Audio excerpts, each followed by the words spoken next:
How Marcus Aurelius Beat Anxiety Without Therapy, Ancient Secrets for Modern Burnout. It's 3 a.m., you're lying in bed, staring at the ceiling, your mind is racing. Tomorrow's presentation, the email you forgot to send, your credit card bill, that argument with your partner, your career, your future, everything. Your heart is pounding, your chest feels tight, you can't breathe properly. You grab your phone, scroll through Instagram. Everyone else seems fine, happy, successful, living their best life. You feel even worse. Sound familiar?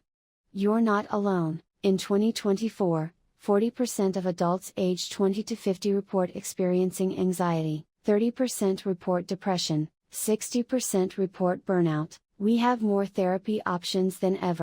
More medications, more self-help books, more meditation apps, yet we're more anxious than ever. Why? Let me tell you about someone who faced the same problem 2,000 years ago, without therapy, without medication, without the internet, and he figured it out. His name was Marcus Aurelius. He was the most powerful man in the world, emperor of Rome, ruler of 70 million people, commander of the greatest military force in history, and he was anxious, depressed, burned out, just like you. But he discovered something, a secret, a method. It's written in a book he never intended anyone to read, a book that has survived 2,000 years, a book that can change your life today. Let me tell you his story. The year is 170 AD. Marcus Aurelius is 49 years old. He's been emperor for 9 years, and he's falling apart. His wife just died, his children are sick, plague is sweeping through Rome, killing thousands every day. Barbarians are invading the northern borders, his generals are incompetent, his advisors are corrupt, the treasury is empty, he hasn't slept properly in months. Every morning, he wakes up with a knot in his stomach. Every night, he lies awake, mind racing with worst-case scenarios. What if the barbarians break through? What if the plague reaches Rome? What if his children die? What if the empire collapses? He's the most powerful man in the world, but he feels powerless. Does this sound familiar? You might not be ruling an empire, but you're ruling your own life, your career, your family, your relationships, and it feels like everything is falling apart. Marcus understood this feeling, but here's what he did differently. Instead of scrolling through social media at 3 a.m., he grabbed a pen, and he started writing, not for publication, not for posterity, just for himself. He wrote down his thoughts, his fears, his anxieties, and more importantly, he wrote down what he was learning about how to deal with them. These writings became a book. We call it Meditations, but that's not what Marcus called it. He didn't call it anything, because it was never meant to be a book. It was his private journal, his therapy session with himself, his survival guide for anxiety, and in it, he discovered something profound, something that modern psychology is only now beginning to understand, something that can help you right now. Marcus discovered this: most of what makes us anxious doesn't actually exist. Wait, let me explain. Marcus wrote, we suffer more in imagination than in reality. Think about the last time you were really anxious. Let's say you had a big presentation at work. A week before, you started worrying. What if I forget what to say? What if they think I'm stupid? What if I get fired? You couldn't sleep, you couldn't eat, you couldn't focus. Then the presentation happened, and you know what? It was fine, maybe not perfect, but fine. You survived, and all that suffering? All that anxiety? It was about something that hadn't happened yet. It was about a future that existed only in your imagination. Marcus realized this 2,000 years ago. He wrote, when you wake up in the morning, tell yourself the people I deal with today will be meddling, ungrateful, arrogant, dishonest, jealous and surly, but I have seen the beauty of good and the ugliness of evil. I can deal with all of this. Look at what he's doing here. He's not pretending everything will be perfect. He's not doing toxic positivity. He's acknowledging that yes, today will probably be difficult, but he's reminding himself, I can handle it. Not it won't be hard, but I can handle hard things. This is the first secret. Most of our anxiety is about imaginary futures. We're not anxious about what is happening, we're anxious about what might happen. Marcus wrote, never let the future disturb you. You will meet it, if you have to, with the same weapons of reason, which today arm you against the present. In other words, why are you worrying about tomorrow's problems with today's energy? Deal with today. When tomorrow comes, you'll deal with that too. This sounds simple, but it's revolutionary, because here's what we do instead. We wake up and immediately start thinking about the meeting next week, the bill due next month, the relationship that might end, the job we might lose, the parent who might get sick, the life that might not turn out the way we planned, and we feel all of that anxiety right now, even though none of it is happening right now. Marcus figured out that this is insane. He wrote, confine yourself to the present, just today, just this hour, just this moment. Can you handle this moment? Yes?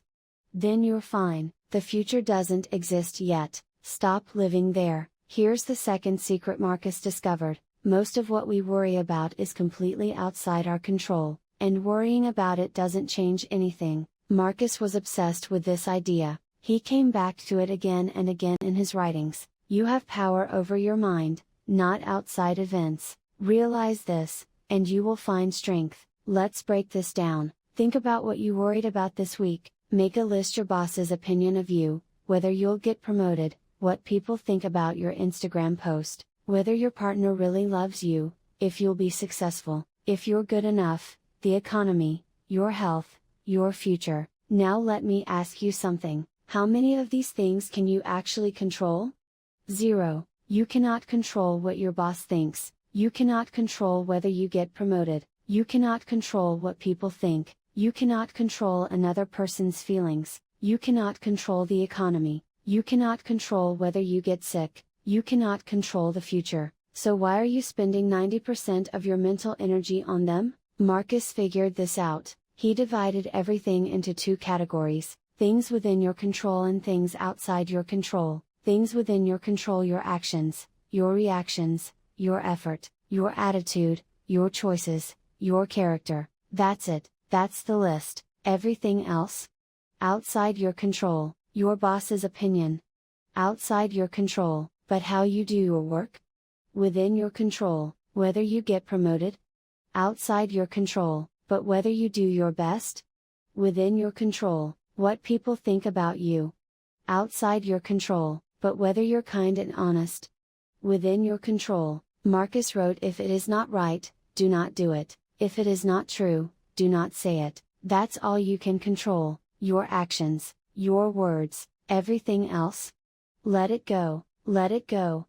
I can hear you saying that's easier said than done. You're right, so let me tell you how Marcus actually did it. Marcus had a technique, a mental exercise he did every day. It's simple, but powerful. He called it premeditatio malorum, premeditation of evils. In modern terms, negative visualization. Here's how it works. Every morning, Marcus would imagine the worst thing that could happen that day, not to torture himself, but to prepare himself. He wrote, begin each day by telling yourself, today, I shall be meeting with interference, ingratitude, insolence, disloyalty, ill will, and selfishness. Why would he do this?